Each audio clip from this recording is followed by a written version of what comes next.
Hello guys, నమస్తే అందరికీ. నా పేరు నవీన్ అండ్ ఈరోజు మా ప్రాబ్లం వచ్చేసి ఏజెస్ మీద అనమాట. ఏంటంటే the present ages of father and son are 50 years in total. 5 years ago father was 4 times the son's age. What is the son's present age? Okay. అయితే ఏంటంటే క్వశ్చన్లో ఏంటంటే 5 years ago ఇద్దరు రేషియో ఇచ్చాడు అండ్ ప్రజెంట్లో వాళ్ళ టోటల్ అనేది ఇచ్చిండు. అయితే ప్రజెంట్ సన్ ఏజ్ ఎంత అనేది క్వశ్చన్. అయితే ఏంటంటే మనం ఏజెస్ని 3 కేటగిరీలో డివైడ్ చేస్తాం. ఒకటి వచ్చేసి పాస్ట్, ఒకటి ప్రజెంట్, ఒకటి వచ్చేసి ఫ్యూచర్. అయితే అయితే ఇక్కడ ఏమి ఇచ్చిండు, ఇక్కడ వచ్చేసి ఫాదర్ అండ్ ఇక్కడ వచ్చేసి సన్. అయితే 5 years ago అంటే ఇది పాస్ట్లో అన్నమాట. పాస్ట్లో ఏజ్ ఇచ్చిండు ఎంత? 4 times.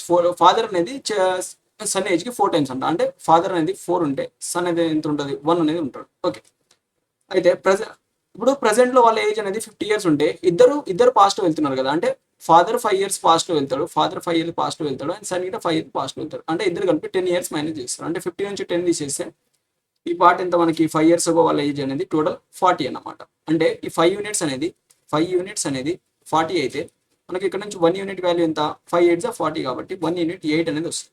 అయితే వాడు ఏం అడిగిండు? Present age of sun age కావాలి. అంటే 5 years అతని రేషియో ఎంత ఉంది? 1 ఉంది కదా. 1 into 8 అంటే ఎంత వస్తుంది మీకు? 8. ఇది 8 year అనేది 5 years ప్రజెంట్లో, పాస్ట్లో 5 years పాస్ట్లో మనకు ప్రజెంట్లో కావాలి. కాబట్టి ప్రజెంట్లో ఎంత అవుతుంది మీకు? ఈ 8కి ప్లస్ 5 years యాడ్ చేస్తే మీకు ఎంత? 13 years అనేది వస్తుంది. 13 years అంటే ఏది? బి అనేది మీ ఆన్సర్. నెక్స్ట్ ఈ క్వశ్చన్కి ఆన్సర్ ఏంటో మీరు కామెంట్లో చెప్పండి. అండ్ అర్థమెటిక్కి సంబంధించి ఏ టాపిక్ అయినా మీరు కంప్లీట్గా చూడాలనుకుంటే మాస్టర్ మ్యాథ్స్ అనే యూట్యూబ్ ఛానల్ని ఫాలో అవ్వండి. అక్కడ నేను కంప్లీట్ ప్లేలిస్ట్ అనేది చేశాను. Thanks for watching.